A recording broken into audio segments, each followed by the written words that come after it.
Hvis du poster på Instagram, laver content, der får likes, måske views og en kommentar i ny og næ, men der ikke er nogen, der køber det, du sælger, så skal du lytte med her, fordi rigtig ofte er det faktisk ikke, fordi du er dårlig til at lave content. Det er til gengæld meget, meget ofte, fordi at vi glemmer 3 helt konkrete og oversete grunde til, hvorfor vores content ikke konverterer. Og de her 3 grunde, dem vil jeg fortælle dig om i dag, så lyt med, og især til den sidste, som jeg ved er hamrende irriterende, men nok den vigtigste af alle de her 3 grunde. Jeg hedder Sanna, jeg hjælper selvstændige kvinder med at markedsføre sig og sælge på Instagram, uden at miste sig selv, uden at føle sig påtrængende, og uden at brænde ud og poste hver eneste dag. Lad os komme i gang med den allerførste grund og oversete grund til, hvorfor at dit content ikke konverterer. Den første årsag er, at du laver en masse content, du har en masse gode idéer, men hvert opslag har ikke et formål.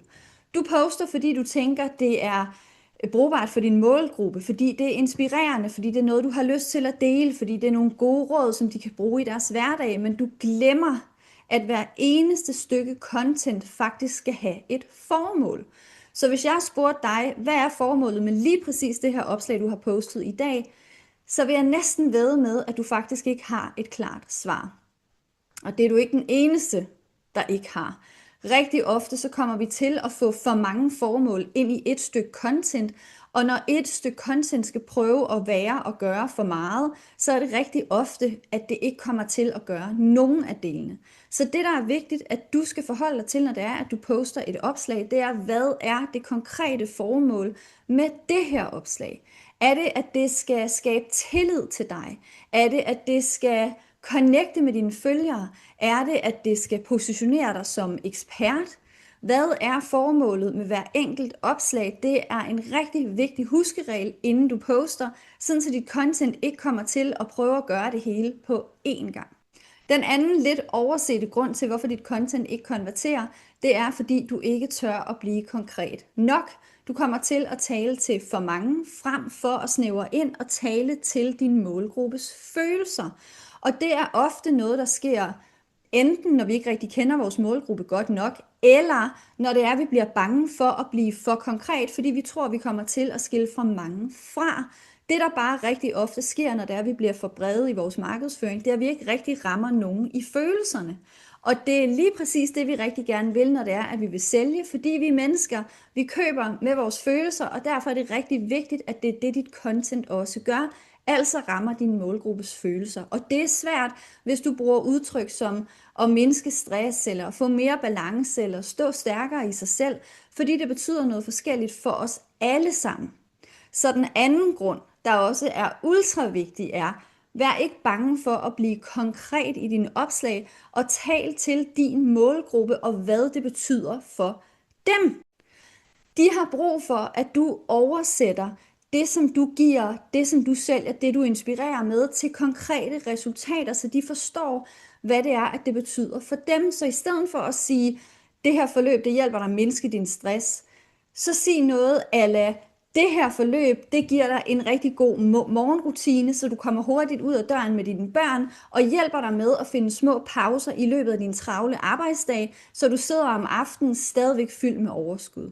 Så tænk ind i, hvordan kan du oversætte de her resultater, denne her værdi, som dit opslag giver, til konkrete situationer, som er målbare og nemme at tage og føle på for din målgruppe. Og nu kommer vi til den tredje og sidste grund, og måske den mest irriterende, og måske har du hørt mig sige det her før, hvis du følger mig på Instagram, og det er, at du forventer, at folk selv kan regne ud, hvad de kan købe hos dig, og hvordan de kan købe hos dig. Altså, du taler alt for lidt om det, du sælger, og den er så hamrende vigtig. Fordi vi kommer til at undervurdere, hvor mange gentagelser folk egentlig skal have, når det er, at vi fortæller om vores ydelser. Og det er sindssygt vigtigt, at dine følgere bliver eksponeret igen og igen og igen og igen for det, som du sælger. Så hvis du har et forløb til salg, eller en medlemsklub, eller hvad end det kan være, så lad endelig være med at bare tale om den i ny og næ. Lidt hist og lidt her. Måske en gang den ene uge, og så en gang i dine stories i den anden uge. Men sørg for intensivt at fortælle både værdien om det praktiske, om hvordan det vil skabe en forandring for din målgruppe. Bliv ved med at fortælle, brug de samme budskaber, brug gerne de samme vinkler igen og igen, fordi det er så vigtigt at huske på, at det er en meget lille procentdel af dine følgere, som bliver eksponeret for det, som du poster, og selvom vi som selvstændige og dem, der sender alt det her content ud, kan føle, at nej, nu bombarderer vi nok vores følgere med alt det her. Vi poster måske endda hver dag, måske endda flere gange om dagen, og synes de ikke også, at vi er lidt irriterende, og måske har du selv haft den her tanke med, at du lidt frygter, at dine følgere synes, at du er irriterende, fordi du måske kommer til at tænke, jeg har jo nævnt mit forløb en enkelt gang i mit opslag, en enkelt gang i min story, og det må jo være nok til, at dem, der vil med, har taget stilling og har kunnet sige ja. Så hvis der ikke er nogen, der køber, så er det måske et tegn på, at den ydelse, jeg har sat til salg, ikke er god nok. Men please lov mig at arbejde med det her mindset, fordi det er ikke sådan en købsadfærd, det er ikke sådan salgspsykologi fungerer. Vi bliver nødt til at eksponere vores målgruppe og vores potentielle kunder for det, som vi har til salg rigtig, rigtig mange gange. Og man kan sammenligne det lidt med, hvis du har set en lækker trøje i en eller anden tøjbutik, og du har gået forbi den en enkelt gang, og du har måske mærket lidt på den, og den føles rigtig dejlig. Du tænker lige over det til i morgen, så går du ind i butikken igen, mærker lidt igen, tænker lidt, og det gør du måske en 3-4 gange, og til sidst så køber du den her trøje. Betyder det så, at du faktisk ikke burde have købt trøjen, fordi du ikke gjorde det første gang? Nej, det betyder det nemlig overhovedet slet ikke.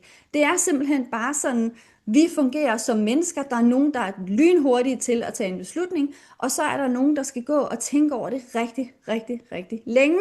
Og det er så vigtigt, at vi giver vores følgere mulighed for netop at tage den beslutning. Fordi de kan ikke mærke vores forløb, de kan ikke prøve noget på. De har brug for at høre dig fortælle om, hvor fantastisk det er, hvor stor en forskel det kan gøre i deres liv, og det har de brug for at høre om rigtig, rigtig mange gange. Så den tredje og nok vigtigste årsag til, at du ikke sælger nok igennem dit content, det er simpelthen, at du ikke taler nok om det, du sælger, og gør det tydeligt for dine følgere, hvordan at de kan købe ind hos dig. De fleste, der poster på de sociale medier, mangler faktisk ikke idéer. Og det gør du måske heller ikke. Måske har du 25 plader liggende lige nu på Instagram med reels og med karuseller og med alt muligt andet klar til at poste. Det, som rigtig mange mangler, det er en helt simpel struktur og en helt simpel content-model, som man kan følge, hvor man kan plotte sine egne idéer ind uge efter uge. Jeg har lavet den nemmeste content-model overhovedet. Den er gratis nede i linket til denne her video, så du må endelig sørge for at downloade den og komme i gang med at bruge den. Der er også nogle rigtig gode tips til, hvordan at du laver salgscontent, som rammer din målgruppe. Rigtig god fornøjelse, vi ses i næste video.